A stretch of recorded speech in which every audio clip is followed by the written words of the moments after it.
And we're back for our daily MLB Best Bets here on the channel for June 15th. It is Sunday. Every team today plays in the MLB, and we're going to have, again, our 5 best bets for this entire 15-game slate. And before you get into the video, folks, make sure to hit that subscribe button down below for some daily MLB Best Bets here on the channel. Yesterday, we posted our game number 5 predictions for the NBA Finals between the Indiana Pacers and the Oklahoma City Thunder. So go make sure to check out that video. That is linked in the description down below. And later today on Greedo Plays MMA at noon on the West Coast, 3 p.m. over on the East Coast, our UFC Fight Night Azerbaijan predictions with Jamal Hill and Khalil Roundtree Jr. in the main event from the light heavyweight division, or in the light heavyweight division. So make sure to check out that video again, noon here on Greedo Plays MMA. Go subscribe to Greedo Plays MMA, as that is linked in the description down below, as we get on to the first of our 5 best bets, kicking things off with an early spot in the DMV with the Baltimore Orioles and the Los Angeles Angels. Give me the Angels to win on the road here to kick off the day. First off, we immediately look at the pitching matchup. UC Kikuchi versus Cade Povich. Immediately, that is advantage Anaheim. Kikuchi with a 2.92 ERA with his last start being his best start of the season against the Athletics. He goes 7 1/3 innings, only gives up 1 run and 1 walk, so 2 base runners in his entire start. Ultimately propels the Angels to victory. But guys, the Angels have won 4 out of the last 5 games in which Kikuchi has taken the bump. Look at victories, actually, even beyond that as well. I think it's 5 of 6 victories over the A's, Red Sox, Marlins, Dodgers, Padres, and Blue Jays. The only loss being a 1-0 L against the New York Yankees. In the month of May, UC Kikuchi had an ERA of 1.89. So far in the month of June, a start in Boston that was a little bit difficult. Went 5 innings, 3 runs, but his last start, obviously, against the Athletics was phenomenal. Again, posting 7 1/3 innings of no-run baseball. He responded really well after just a mid-month of April, for being honest, 4.26 ERA. But UC has been absolutely phenomenal. The Orioles have won the first 2 games of the series, which means the Angels are more than due. Yesterday was a very competitive game. Baltimore ends up winning it 6-5. But hell, again, Anaheim, or Los Angeles, I guess, has been the better team this season compared to Baltimore, right? The Angels are only 3 games under. The Orioles are 11 games under, and they're getting into territory with the Nationals. But still, I think this is a great matchup for UC. Again, there's a lot of lefties in this Baltimore lineup. You get Jackson Holliday, you get Gunnar Henderson. There are guys, Cedric Mullins. There are going to be matchups that I do think favor the southpaw for the Angels a lot. And again, Kikuchi's been dominant for this Angels lineup. And for Cade Povich starting tonight for Baltimore, this is a guy who's just struggled the entire season. Last start against the Detroit Tigers, 4 2/3 innings, 9 hits, 5 runs given up. Start before that against the Mariners wasn't great, but it was enough to pick up the victory. Hell, though, back in late May against the St. Louis Cardinals, 4 2/3 innings, 8 hits, 5 runs. I will remember the start that he had against the Washington Nationals, where the Nats really got going against him, not once, but twice. Actually, no, the first start against the Nats was actually pretty good for Povich. But anyways, right? It is a matchup that's going to favor the Angels a lot, at least pitching-wise. Again, I think UC Kikuchi, we've seen it, has been great his last 7 starts.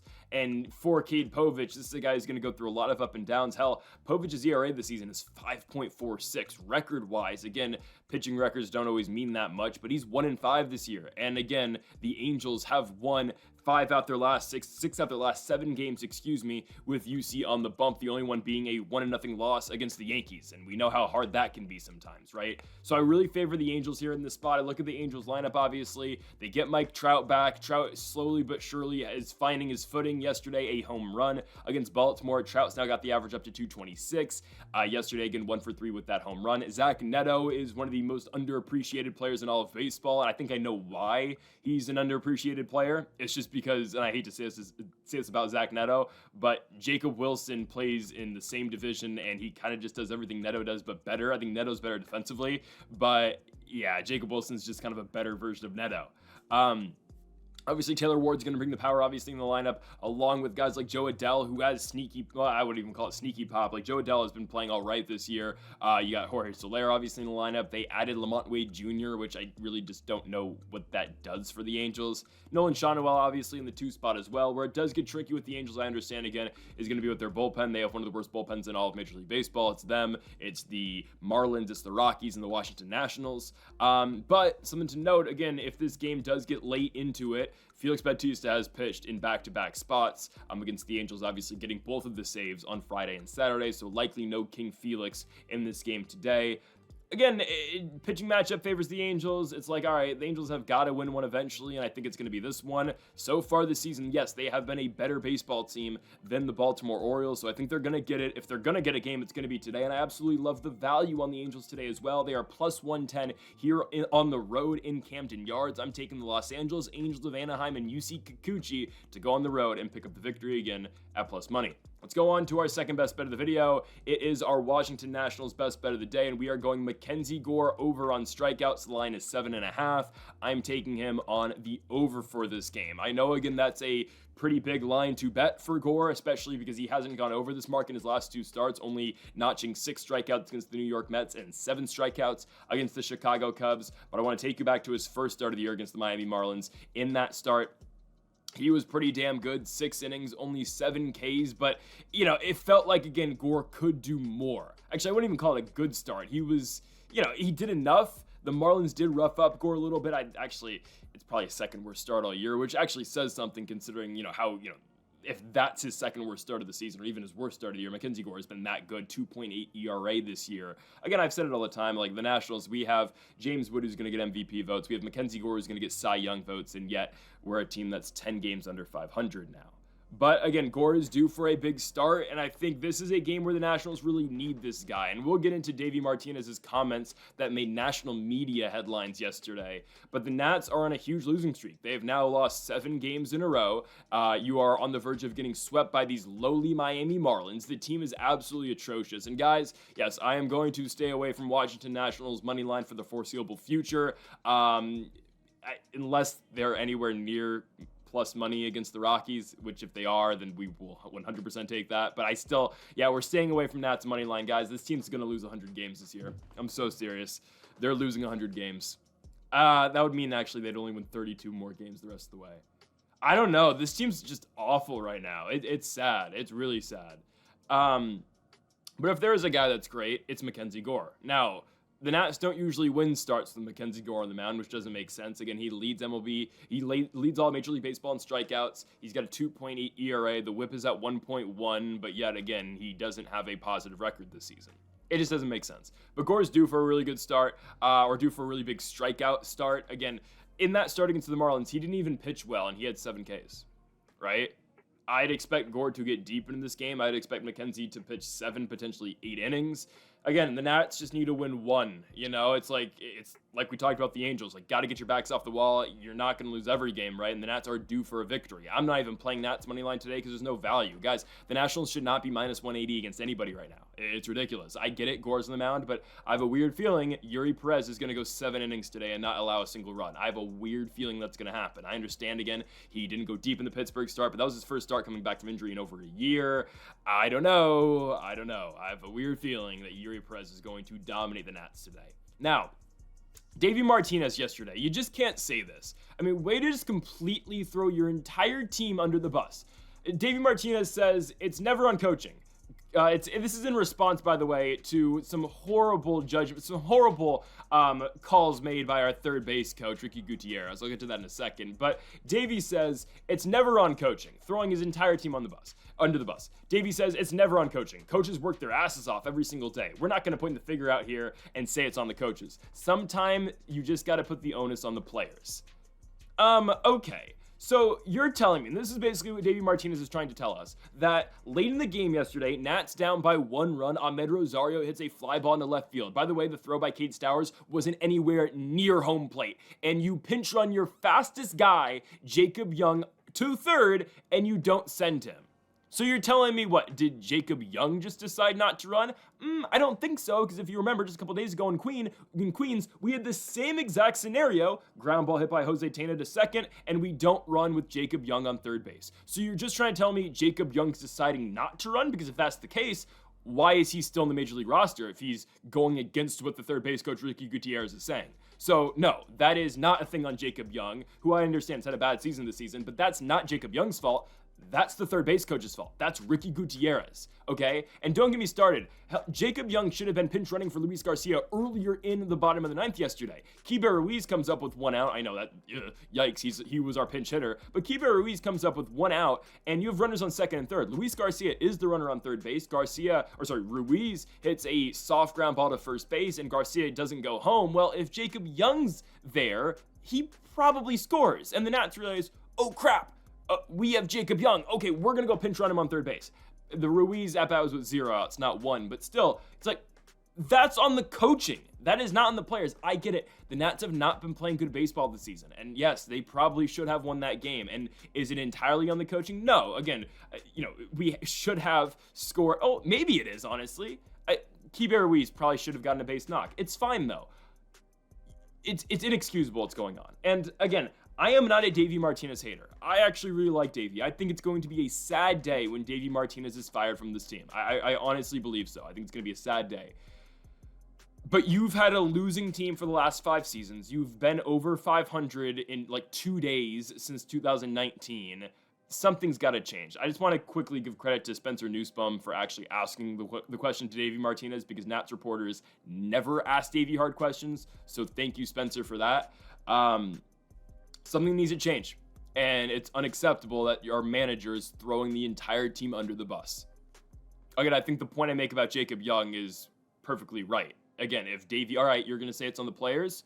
Okay, so if it's really on Jacob Young, why hasn't he been sent down to AAA? If he's just disobeying, or if he's just not going with what Ricky Gutierrez and the coaching staff is telling him, right? And if that was the case, why are you still pinch running Jacob Young?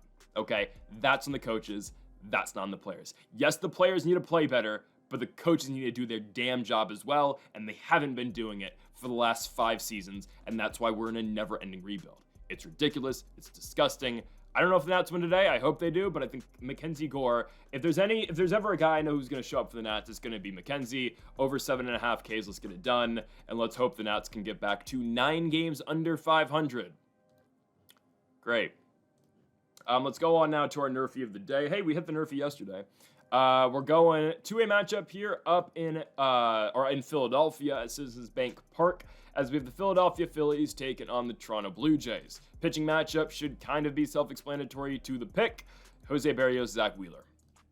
I mean, I know Zach Wheeler is going to get 3 outs. This guy's a premier pitcher in all of baseball. Coming back from paternity leave, his last start against the Chicago Cubs was excellent. 6 innings, 3 hits, 1 run, 7 Ks for Zach Wheeler. Jose Barrios struggled a lot at the beginning of the season. He's been excellent since. In the last 18 2/3 innings that Barrios has pitched, he's given up 1 run. It was a solo home run against the Phillies back on June 4th. His other starts against the Cardinals and the A's, 6 2/3 and 6 innings respectively of shutout baseball.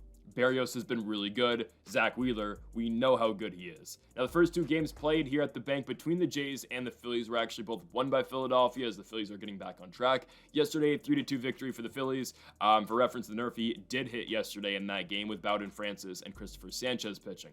What can we expect for the top of the lineups for both teams? Well, first off, in the top of the first inning, Zach Wheeler is going to see likely Bo Bichette, Vlad Guerrero, and Alejandro Kirk. And if it gets past those guys, expect a George Springer, expect an Ernie Clement. Okay, I mean, I'm not going to deny I think Toronto's lineup is really good. I think the top of their lineup is really good. Bichette obviously bats 268, OBP's 312. Vlad 278, OBP of 380, and Alejandro Kirk 322, 363 OBP. These are great hitters. I'm not going to deny that. The Blue Jays lineup, we've said it before, I mean, it falls off drastically past those guys. But Zach Wheeler, again, is one of the best pitchers in all of Major League Baseball. I was a little bit concerned because of his start on the 29th of May against the Braves, where he kind of got blown up, 5 1/3 innings, 6 runs. He was perfectly fine in the Cubs start. Again, they had to skip one of his starts because he went on paternity leave, paternity list, whatever. Zach Wheeler's ERA is still 2.85. He's one of the best pitchers in all of Major League Baseball. He will be an all-star this season. I'm not too concerned about Wheeler going out there and getting the outs. And really, I'm not too concerned about Jose Barrios as well. I think our biggest challenge is going to be the Kyle Schwarber home run. I get it, Schwarber has not been himself recently, even though he did hit a home run in the first game of this 3-game set against the Blue Jays on Friday, and actually did hit a home run against the Cubs on Wednesday as well. But I do think, again, the power threat of Kyle Schwarber is going to be our toughest challenge. Schwarber, 22 home runs and 50 RBI this season. He is only a 242 hitter this year. But obviously, again, when we're looking at a nerfy, what can hurt us the most? Yeah, it's going to be a Schwar bomb early in the game, obviously, in the first. The other hitters, obviously, we're going to see for Jose Barrios is going to be Trey Turner. We're probably going to see Alec Boehm, who's been hitting in the 3 spot again. I mean, I guess Boehm's got his confidence back. He's batting 278. If it gets past that, we're going to see guys like Nick Castellanos and Max Kepler, who hit the game-winning home run yesterday in the bottom of the 8th for Philadelphia to break the 2-2 tie. But again, I'm taking 2 elite pitchers here. Well, I know Zach Wheeler's elite. I don't know if we can call Barrios elite, but we can call Barrios very good. Okay, right? 3.38 ERA this season for Barrios, 71 strikeouts, 1.25 whip. Again, the matchups he's going to see Trey Turner, who's a 300 hitter, Kyle Schwarber, who again is going to pose the biggest home run threat in this entire nerfy, and then Alec Boehm. Honestly, I'm not too concerned about Alec Boehm righty-righty. I am concerned about a Trey Turner leadoff single because that develops everything else behind it. But here's the thing with the Phillies, okay? Kyle Schwarber, there are going to be spots where Schwarber's going to hit a single. He's going to put the ball in play. He's going to get extra bases, right? But for the most part, the threat with Kyle Schwarber is home run or bust. For the most part. Obviously, again, there are some circumstances, and I'm sure there's more than just enough, but it's going to happen, right, where Schwarber is going to do something else in a home run. But for the most part, it's going to be a home run for Schwarber. Okay. I don't really care then with what Trey Turner does. Obviously, again, the out of Turner sure helps. But if Schwarber's going to do damage, it's going to be a home run, so really Trey doesn't matter that much. You know, I don't know. That's kind of a convoluted way of saying things. But here's my point with that, right? Trey gets on, okay. Schwarber doesn't home run, doesn't hit a home run, then we get Boehm and Castellanos after. Those are 2 righty-righty matchups with the slurve of Jose Barrios and the off speed that I think Barrios can manage fairly well. Again, don't get me wrong, Boehm and Castellanos, 2 really good hitters, both batting 280 on the season, but they struggle a lot more with right-handed pitching than they do left-handed pitching, and especially really good right-handed pitching like Jose Barrios. So I think we're fine here at the nerfy. I'm really not too concerned with Zach Wheeler. Again, the matchups are difficult. I understand with Bichette, Guerrero, and Kirk, and potentially Springer, but I think we're able to get the 6 outs here to kick off the day at the bank from Philly. Jose Barrios, Zach Wheeler going out there and getting us the 6 outs. This line is marked at -130 right now. Again, we hit yesterday with the nerfy over in Detroit with the Tigers and the Reds. Looking for more of the same success today, again in Philadelphia. Go get us 6 outs, Jose Barrios and Zach Wheeler. Let's move on now to our 4th best bet of the video. It is our second money line of the day. Let's go to Chase Field for the Arizona Diamondbacks and the San Diego Padres. And my goodness, the Diamondbacks continue to do their thing. Don't look now, but the Padres are ice cold, okay? San Diego has lost 5 out their last 7 games, and now on a 3-game losing streak, losing the final of that 3-game set against the Los Angeles Dodgers and losing the first 2 games here at Chase Field against the Arizona Diamondbacks. Normally, I don't like picking the sweep just because, I mean, it's hard to beat a team. It's hard to beat another professional baseball team in 3 consecutive games. But the matchup here favors Arizona a lot. They're coming off of huge momentum that they got yesterday, obviously. The Diamondbacks yesterday go into the bottom of the 9th down by 4 runs. They score 5 in the bottom of the 9th because they are the answer backs. It is a Gerardo Perdomo bases clearing triple to tie the game at 7-7. And then Josh Naylor obviously hits a ground ball, puts the ball in play. Luis Ariz tries to get the ball to home. Obviously, Perdomo scores. D-backs win 8-7. There's a reason why they are called the answer backs. The Diamondbacks again do it. Today, the pitching matchup favors the D-backs a lot. In a game that we can expect a lot of runs in, I kind of like Merrill Kelly more than I like Nick Pivetta. Guys, Pivetta has gotten blown up in his last 2 starts, in San Francisco against the Giants and at home in that shootout last Monday against the Los Angeles Dodgers. That Giants start at Oracle, he was very good until he wasn't. Pivetta got through 5 really good innings, 5 shutout innings. He gets to the 6th, gives up 5 runs in the 6th inning, then goes and plays the Los Angeles Dodgers on Monday, obviously, right? 4 innings, 8 hits, 5 runs against the Dodgers, obviously resulting in that huge shootout that was eventually won by the Dodgers in the 10th inning. Compare that to the pitcher today for the Arizona Diamondbacks, Merrill Kelly. Kelly's been excellent, 3.18 ERA, and now he's going on 13 consecutive innings without giving up a run against both the Atlanta Braves and the Seattle Mariners. Again, these are 2 pitchers that are trending right now in opposite directions. Nick Pivetta was very good, 4 starts ago, but his last 2 against the Giants and Dodgers have not been good. Merrill Kelly, again, struggled against the Cardinals, struggled against the Washington Nationals, but looked really good against the Braves and the Mariners. So again, it's a crossroads matchup here. Merrill Kelly, again, with 2 guys with similar ERAs, don't get me wrong, right? Kelly currently does sport the better ERA, and by the way, Merrill Kelly's whip is sub 1, it's .99. I have to favor the D-backs here. I gotta favor them. And obviously, right, the way that this game's played out and the way that Arizona Diamondbacks baseball games are played out, I mean, with two pitchers who are pitching the way that they are, yeah, I kind of expect Pivetta to get blown up. We look at the odds in this game, right? Arizona a minus 135 favorite here at home in Phoenix. Plus 115 coming back at you for the Friars on the road. Arizona's now won 5 consecutive games, looking for back-to-back sweeps of the Seattle Mariners and now the San Diego Padres, and I think they're going to do exactly that. Also, Jackson Merrill, I mean, again, not the biggest factor, but Merrill is a 300 hitter. He left yesterday's game, I believe, with a neck injury, trying to steal second base. He's not going to play today. I mean, again, he might avoid the IL. I hope he does, but for sure he's not going to play back-to-back games after, suffering that injury. So then that means what? Lockridge is going to be forced to start? A Tyler Wade, I guess? It just gets rid of, again, San Diego's lineup 1 through 4 is dominant, but you take away that fourth guy. They're still good, don't get me wrong. Tatis, Arraez, Machado, I mean, you are hard-pressed to find a better 1, 2, 3. Obviously, one does reside in Los Angeles, but there are not many teams that have better 1, 2, 3 punches, and I'd argue maybe the A's? I don't think they're at that level yet, but I'm just saying, like, Wilson, Butler, Rooker is one of the best 1, 2, 3s in all of baseball. It's just their lineup falls off a damn cliff once you get past those first 3 guys. Take away Jackson Merrill. Again, the lineup's still great. The top of the lineup's still awesome, but it just gets rid of the protection a little bit. There's nobody by Machado anymore, and instead of it being Jackson Merrill, then you get the great fall off. Okay, Gavin Sheets again. Holy Sheets, he's a great hitter, obviously, but then, okay, behind Sheets was Xander Bogaerts, who's just been god-awful. A Jake Cronenworth, who'll have his moments. But yesterday, guys, the Padres were DHing Luis Campusano. What? Struck out 3 times in 4 at-bats. Martin Maldonado and Edwin Diaz. I mean, they carry 3 catchers, which has always been kind of a weird thing, I'm not going to lie, but I don't know. I think San Diego's struggling right now, and obviously the Jackson Merrill injury does not help their cause at all, and you look at Nick Pivetta. This is not the guy right now in his last 2 starts that you want going to Arizona, one of the toughest places to pitch right now, just because, not really of the location, but just, well, it's hot, ball flies, and the way the D-backs play, look at this lineup, right? Corbin Carroll, Ketel Marte, Perdomo, Naylor, Suarez, Gurriel, Pavin Smith, Gabby Moreno, Alec Thomas. Where are the easy outs in this lineup? There aren't any. And sure, again, the team does suffer because of a bad bullpen, I understand. But Merrill Kelly's the type of guy, I expect 7 innings today out of Merrill Kelly.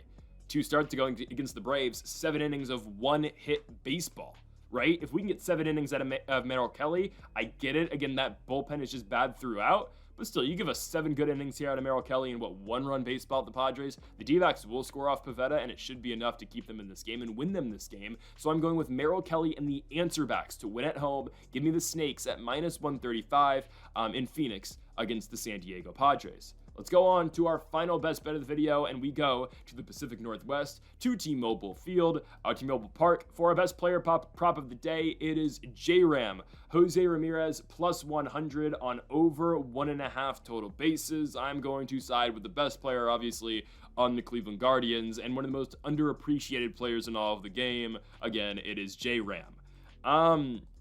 Yesterday, Ramirez with a solo home run in the top of the 5th, in which, or I guess that pitch, or that at-bat, tied the game yesterday in Seattle. The Guardians were in control late in that game, obviously until they weren't, until their closer, who's usually lights out. I know he struggled early in the season, but Clase's been much better recently.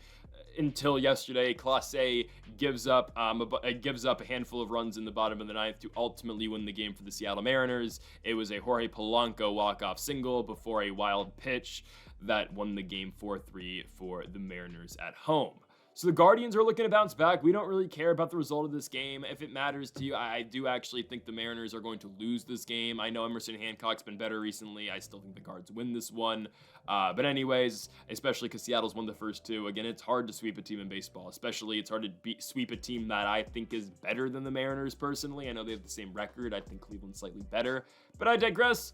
The best bet here, again, comes with Jose Ramirez. This is a 329 hitter. It's a 329 hitter in Seattle. I get it. The marine layer, it's hard to hit balls out. Well, it hasn't been a factor yet for J-Ram, who obviously went yard yesterday. And the starting pitcher for the Mariners is Emerson Hancock. Yes, Hancock's been better since his abysmal start to the season. I mean, we can just compare ERAs per month. I mean, I know there's only one start in the month of March for Emerson Hancock, but his ERA in that month was 81. Yes, 81. 2/3 innings, 7 hits, 6 runs against the Detroit Tigers. And the month of April bounced back, 3.71 ERA. May, though, kind of reverted back into the Emerson Hancock we kind of saw at the beginning of the year, obviously with a 5 ERA. But so far in the month of June, so far so good. 5 2/3 against the Orioles, 2 hits, 1 run. Diamondbacks start on the road. Tough place to pitch, obviously, like we just said. 5 innings, 6 hits, 2 runs for Hancock. ERA in the season is still 5.04. Obviously, he's still feeling the effects from that first start of the season against Detroit at home.